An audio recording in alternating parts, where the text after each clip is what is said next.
This message is from Mark. This is the Securities Exchange Commission. On your message, you indicated that you want to submit a no-action letter about what you discussed on your message. We actually have a formal process for that, and it's you go on our website, you go to sec.gov. Across the top, you'll see About Divisions. If you click on Divisions, a drop-down menu will display. If you click on Trading and Markets, when you get to the Trading and Markets webpage, on the right-hand side, there'll be a box that says Quick Links, and one of them is No Action Letters. If you click on that, then it'll, let's see here, No Action Letters. Then at the top, it'll say Procedures applicable to requests for no action and interpreted letters are available in Securities Act Release 6269. And so that, there's a hyperlink there, and it'll give you the instructions on how to go about doing that. But basically, you can also go back to our main, go back to the page that talks about the no action letter request, and there might be something on there that's similar to your situation, or you can at least see how these letters are drafted. But it's not something that you do over the phone. All right, I hope that's helpful. Thanks. Bye-bye. So we went.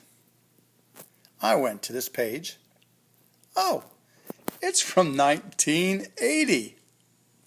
All right, who knows? Maybe it's still just a wonderful old doc that still is valid today as it was in 1980. Well, let's look. I'll let you go to that page if you really want to read it in detail. But this is where it gets to what you need to do to submit a no action letter. Because obviously this is what any individual is going to be more than happy to do so that they don't run afoul of the law and don't break any insider trading laws. What they are being asked to do in order to get the okay that the trade that they want to make is okay is first find the particular statute to which the letter pertains.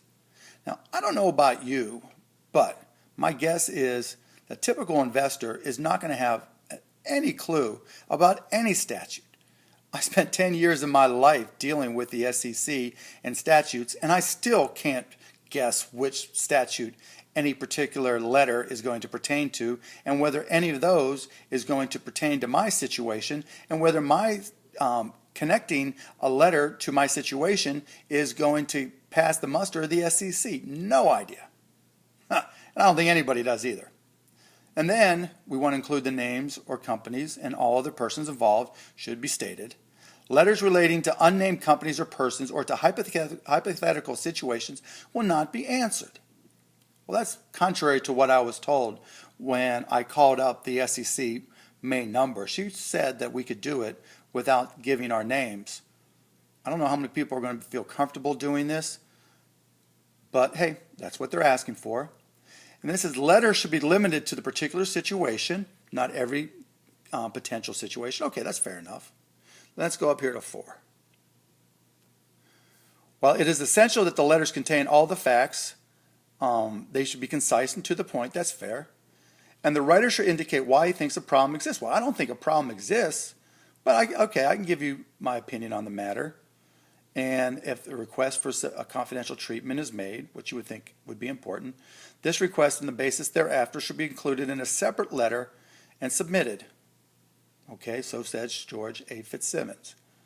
Now, let me get to one other part that I thought was germane. See if I can find it.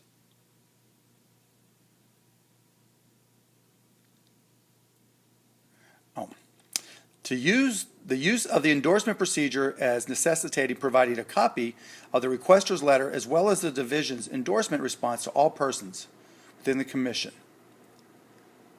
This has placed a new burden on the division staff, that of providing multiple photocopies of the requester's letter.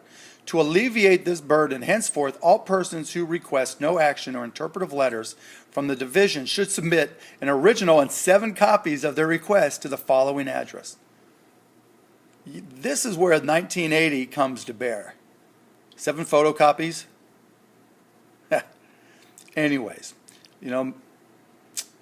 maybe no one's really looked at this webpage. Maybe the woman who told me to come here never clicked on it. She just knew what this particular rule was.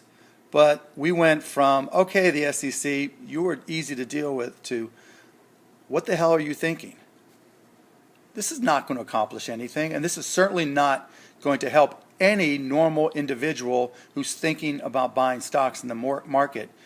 It's not going to help them understand insider trading, and it's not going to give them comfort that they were doing all they can to not break the law, which, based off of my experience, is not shocking because you know what they say, SEC stands for Swiftly Enhanced Careers. And if it seems like I'm going on and going off about the SEC, well, this was an easy chance for them just to step up and answer a question. Instead, me and everybody else going through this gets a memo from 1980. Way to go, Mary Jo White. Good job.